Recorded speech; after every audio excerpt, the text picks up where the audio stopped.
পরীক্ষার কি হবে কেউ জানে না, আর আপনি নথি যাচাই নিয়ে ব্যস্ত হয়ে পড়ছেন। হাইকোর্টের আইনজীবীকে উদ্দেশ্য করে এই মন্তব্য করেছেন বিচারপতি অমৃতা সিনহা। গতকাল সুপ্রিম কোর্টের পর্যবেক্ষণের পর তাৎপর্যপূর্ণ মন্তব্য করেছেন মহামান্য বিচারপতি। এসএসসি সংক্রান্ত একটি মামলা আগামীকাল শুনানির জন্য বিচারপতির দৃষ্টি আকর্ষণ করেন এক আইনজীবী। আগামীকালই এসএসসি সংক্রান্ত অন্য মামলাগুলির সঙ্গে আবেদনের একত্রে শুনানি করা হোক দাবি করতে থাকেন ওই আইনজীবী। আর তারপরই এই মন্তব্য বিচারপতি অমৃতা সিনহার।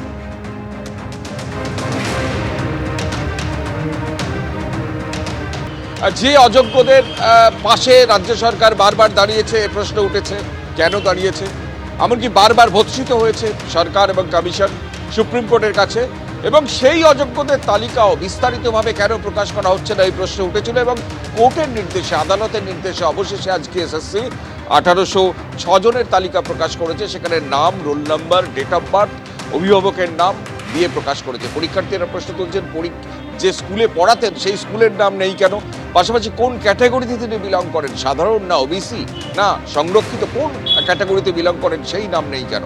অর্থাৎ এখানে নিয়েও প্রশ্ন থাকছে। এবং তুমি জানো যে বিধিতে পরীক্ষা হয়েছে 2025-এ, সেই বিধি যখন চ্যালেঞ্জের মুখে, সেখানে কি করে হতে পারে তা নিয়ে প্রশ্ন উঠেছে। আজকে হাইকোর্টে মাননীয় বিচারপতি অমৃতা সিনহা প্রশ্ন তুলেছেন। এমনকি যারা নির্দিষ্ট যে প্যানেলের মেয়াদ থাকে 1 বছর, সেই মেয়াদ উত্তীর্ণের পরেও কারা কারা চাকরি পেয়েছেন তাদের তালিকা পর্যন্ত তলব করা হয়েছে হাইকোর্টের তরফ থেকে।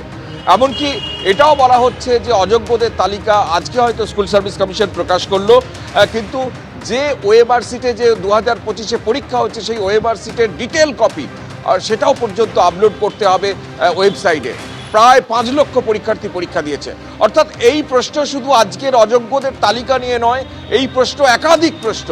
এবং যে বিধি নিয়ে চ্যালেঞ্জ হয়েছে, যে বিধি নিয়ে মামলা হচ্ছে, সেই বিধি অনুযায়ী পরীক্ষা হয় কি করে, এই প্রশ্ন যখন হাইকোর্ট তুলছে, স্বাভাবিকভাবে প্রশ্ন উঠে যাচ্ছে যে এসএসসির যে পরীক্ষা নবম, দশম এবং একাদশ দ্বাদশের হলো, এবং একাদশ দ্বাদশের ইন্টারভিউ পর্যন্ত শুরু হয়ে গেছে, বাংলা, ইংরেজি, এবং আরও ইন্টারভিউ চলবে, এবং নবম দশমের পর্যন্ত পরীক্ষার রেজাল্ট বেরিয়েছে, যে কোনো দিন ইন্টারভিউর তালিকা বেরোবে।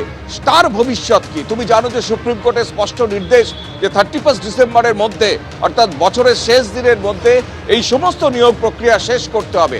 এখন প্রশ্ন, এই যদি নিয়োগ প্রক্রিয়া নিয়ে বারবার দেশের শীর্ষ আদালত থেকে কলকাতা হাইকোর্ট এইভাবে প্রশ্নের মুখে পড়ে স্কুল সার্ভিস কমিশন, তাহলে কোন মঞ্চ বলে এই নিয়োগ প্রক্রিয়া 31 ডিসেম্বরের মধ্যে শেষ হবে?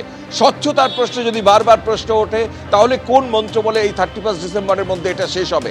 স্বাভাবিকভাবে লক্ষ লক্ষ ছাত্রছাত্রী, লক্ষ লক্ষ পরীক্ষার্থী যারা পরীক্ষা দিয়েছেন, পাশ করেছেন, যারা আন্দোলন করছেন, যারা এতদিন শিক্ষকতা করেছেন 7 বছর ধরে, যারা 9 বছর পর অপেক্ষা করার পর পরীক্ষায় বসেছেন, 60-এ 60 পেয়েছেন, 70-এ 70 পেয়েছেন, অনেকে ডাক পেয়েছেন, অনেকে পাননি, তাদের প্রত্যেকের ক্ষেত্রে একটা বড় আশঙ্কা তৈরি হচ্ছে যে এই স্কুল সার্ভিস কমিশনের যে আচরণ, তাদের যে ব্যবস্থা, তাদের যে পরীক্ষা বিধি যেভাবে প্রশ্নের মুখে পড়ছে, গতকাল সুপ্রিম কোর্টের প্রশ্নের মুখে পড়েছে, আজকে হাইকোর্টের প্রশ্নের মুখে পড়ছে, মূল বিধি নিয়ে এই প্রশ্ন তুলছেন। যে বিধি অনুযায়ী পরীক্ষা হয়েছে সেই বিধিটাই চ্যালেঞ্জের মুখে পড়েছে, তাহলে পরীক্ষা হয় কি করে?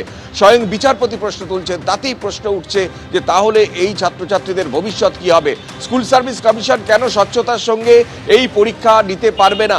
এবং যে তালিকা, দাগিদের তালিকা নিয়ে বারবার প্রশ্ন উঠেছে, তুমি জানো সুপ্রিম কোর্ট বারবার প্রশ্ন তুলেছে রাজ্য সরকারের প্রতি, এমনকি স্কুল সার্ভিস কমিশনের প্রতি, দাগিদের প্রতি তারা একটা বাড়তি সহানুভূতি কেন? এমনকি মুখ্যমন্ত্রী পর্যন্ত তার মন্তব্য নিয়ে রাজনৈতিক বিতর্ক হয়েছে। সেই দাগিদের পাশে থাকা নিয়ে যখন প্রশ্ন উঠছে, সেই দাগিদের তালিকা প্রকাশও বিস্তারিতভাবে করতে হবে। সুপ্রিম কোর্ট, হাইকোর্টের নির্দেশের পর আজকে স্কুল সার্ভিস কমিশন সেই তালিকা প্রকাশ করছে। 1806 জনের সেই তালিকা প্রকাশ করা হয়েছে, কিন্তু সেখানেও অবশ্যই স্কুলের নাম নেই, সেখানে অবশ্যই তার ক্যাটাগরির নাম নেই। অর্থাৎ সব মিলিয়ে বারবার একাধিক প্রশ্ন শীর্ষ আদালত থেকে রাজ্যের হাইকোর্ট পর্যন্ত বিচারপতিরা তুলছেন। যে নিয়োগ নিয়ে এত অস্বচ্ছতার অভিযোগ, যে নিয়োগ নিয়ে স্বচ্ছতার প্রশ্নে বারবার প্রশ্ন উঠছে, সেখানে কোন যুক্তিতে এই 31 ডিসেম্বরের মধ্যে পরীক্ষার নিয়োগ প্রক্রিয়া সম্পন্ন হবে, এটা নিয়ে বড়সড় প্রশ্নচিহ্ন অবশ্যই থাকছে। এবিপি আনন্দ, এগিয়ে থাকে, এগিয়ে রাখে।